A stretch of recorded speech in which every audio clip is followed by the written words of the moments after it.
Je reviens sur la question des 4 éléments dont j'ai parlé dans une autre vidéo ce même jour.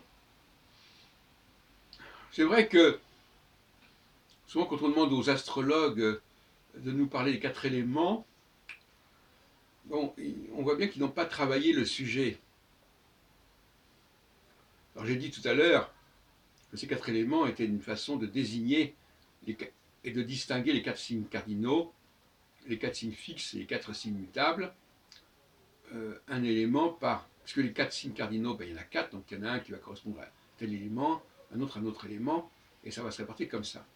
Ça ne va pas plus loin. Donc on attache beaucoup trop d'importance aux 4 éléments, et il est évident que la triplicité dépend fondamentalement et fonctionne fondamentalement de la quadruplicité.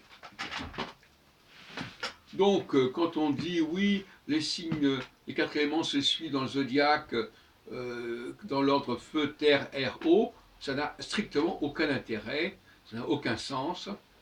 C'est pas du tout ça qui est important. D'abord, premièrement, disons les choses clairement, l'attribution des éléments aux signes n'a aucune espèce d'importance.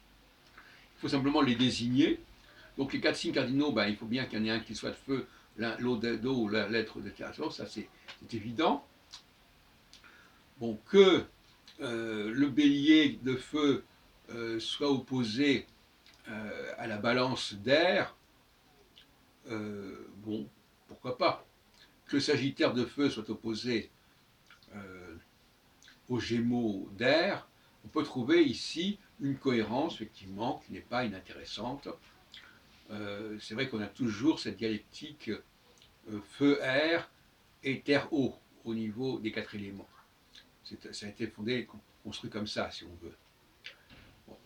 Mais en dehors de cela, on est dans le métalangage, il faut aller donner aux quatre signes d'un même mode des noms différents, des appellations différentes, et on les a distribués de cette façon. Bon, on sait très bien d'ailleurs que ça ne correspond pas à la symbolique des signes, et ça n'a jamais été conçu dans ce sens-là. Il est clair que le Sagittaire, il n'y a rien de spécialement de feu dans la symbolique du Sagittaire, ou dans le Scorpion, il n'y a rien de l'eau, et dans l'air, dans le Verseau, il n'y a rien de l'air. Donc ça c'est vraiment un des graves défauts de l'astrologie, telle qu'on la voit souvent, c'est de prendre à la lettre et au sérieux ce qui ne sont que des appellations. Tout comme, par exemple, les signes zodiacaux ne sont que des appellations pour désigner des endroits du ciel. Et même le nom des planètes ne sont que des appellations pour distinguer les planètes entre elles. Donc les éléments servent à distinguer les signes cardinaux entre eux, les signes fixes entre eux, les signes mobiles entre eux. Le zodiaque sert à distinguer les différents moments dans l'écliptique. Et puis le nom des planètes, on a pris certaines planètes, certains dieux et pas d'autres. On n'a pas pris Neptune ni Pluton, par exemple, qui sont les deux fils, les deux autres frères de Jupiter. Bon, ça n'a pas de sens. Tout ça est complètement arbitraire. Alors, il ne faut pas s'exciter sur ce qui est arbitraire. Hein. Je crois que c'est vraiment la moindre des choses.